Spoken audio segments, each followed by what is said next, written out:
coming out tonight. We have important things to talk about, and I want to introduce you to Tim Flannery. You already know that he is one of Australia's leading thinkers and writers. I'd go further, I'd say he's one of the leading thinkers and writers on the issue of climate change anywhere, not just Australia. He is a mammologist, a paleontologist, an environmentalist, an explorer, and a conservationist. He's discovered more than 40 new species of mammals, including 2 tree kangaroos, and there is even a bat named after him, Flannery's monkey-faced bat. What is it? Tell us, before I go on with my introduction, what does it look like? Well, it's a pretty big bat. It was named by a student of mine, who I'm very, very fond of, in my honour. He said, it's a dubious honour perhaps, but have a monkey-faced bat named after you. But it is a strange creature. It's got a wingspan about that big. It's black, entirely black, and has very long, dense fur that hides its ears, and has these very bright red eyes, and these very large and complex teeth. It lives in the Solomon Islands, which is near New Guinea, and it eats coconuts and things like that. So it has pretty tough teeth.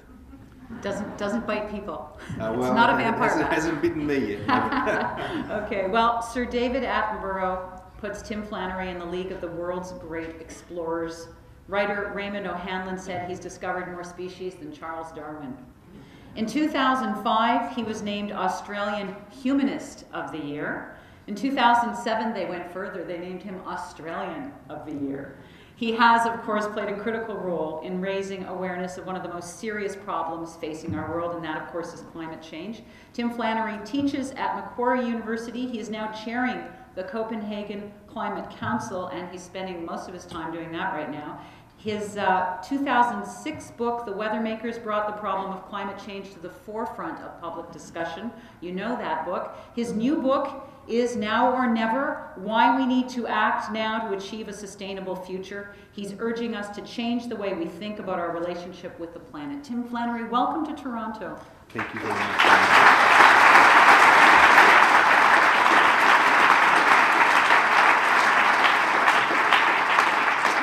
Back to the moment that you realized that you had to stand up and shout about this.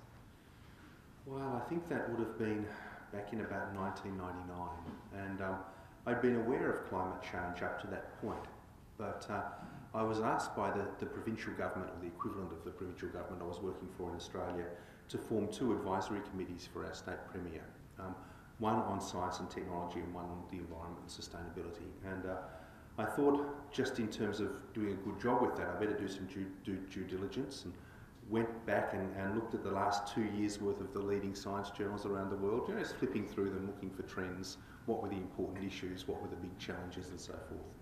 And it became clear very quickly that climate change was a much more significant issue than I thought at that stage. And as I started reading that literature more carefully, I was sort of dumbstruck, because for a while, there I was walking around the streets and talking to my family, and it was as if they were living on a different planet, because I could see that what they were doing was so damaging to the environment, driving these SUVs and not caring about electricity use, and everyone was in that boat. And it was funny to be in that position of understanding how wrong all of that was. And that was the moment I realised I had to do something. You argue in Now or Never that we have about 20 years to address climate change, or our entire civilization is going to be in jeopardy. What does that really mean? Well, if you look at the threats that climate change represent to us in that 20-year phase, I think there's broad agreement that it threatens our food security, it threatens our water security over large parts of the planet, and it threatens our peace and stability. And the UN, the Pentagon, and the US military recognise that climate change is a serious issue and are increasingly putting it in as a national security threat, classing it that way. So all of those issues are really triggers to war, and the worst case scenario is that as the resources deplete, as competition for them becomes fiercer, that we humans turn on each other and destroy our civilization in the process. That's really my nightmare. So this isn't just about the world changing to a point where we can't live where we wanted to live, in the way we wanted to live. This is about the world changing in a way that brings government powers and territorial powers to another whole level of aggression. That's right. And I think that we fundamentally misunderstand the climate negotiations that are going on now. You know, many people see them as environmental negotiations, if you want to just do it in just brokering another environmental treaty. I see them really differently. I think that they are a very important series of global diplomacy issues that go forward that are what stand between us and war. And a catastrophic failure, for example, at Copenhagen could well be the prelude to war. And the war may not break out that year or for another decade, but as the pressures build that we didn't address Copenhagen, I think the conflict just becomes more and more likely. At the same time, there would be those people who are looking at opportunities in a world of climate change. Let's talk about sea ice. If we look at the Arctic already, we see countries maneuvering in a way, even in the last year, countries, Russia, Canada even, maneuvering in terms of territory. This is ours. We have to be aware of Arctic sovereignty, all of that stuff. So people see opportunity in being able to bring ships through the north that you couldn't before. Some people don't mind this. That's right, and there are some positive trends that will bring benefits. For example, in Norway, the country of Norway, the additional rainfall that the warming has brought Norway gives them about 5,000 megawatts worth of electricity more every year from their hydro schemes.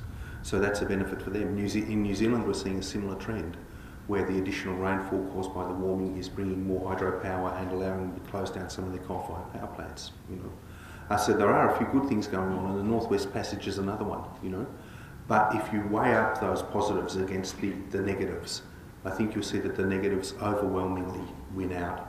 A rise in sea level of 1 metre will obliterate some of the cities and structures we are most proud of as a human species, and will set hundreds of millions of people looking for a new home. So do we need to turn back time with emissions? Do we need to adapt? Do we need to do both? What do we have to do in those short 20 years? Sure, well, an effective global climate treaty will do both. We'll commit people to reducing the pollution stream going into the atmosphere, and also seek ways to draw some of the pollution out of the atmosphere. And in that regard, the science is newer in that area, but it's the area that I'm really interested in as a scientist, and the key fact to know about the way the Earth works, really. And if you'll forgive me to diverge for a minute here, because it's so interesting, I think, but everyone assumes that the Earth is just the way it is, don't we? An inert stage, for our moral drama we play out here. But the Earth is actually kept the way it is by an enormous energy budget. Plants capture 4% of all of the sunlight that falls on the Earth, and the energy budget that gives them is 5 times bigger than the human energy budget, and that energy budget is used to keep Earth habitable.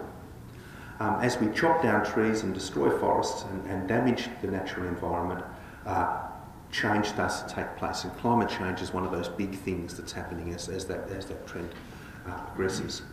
But plants are incredibly powerful at shaping the Earth.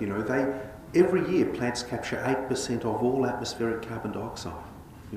A huge figure. You just think about that for a minute. 8% per year. At that rate, after 12 years, there would be no atmospheric carbon dioxide if new sources weren't going into the atmosphere.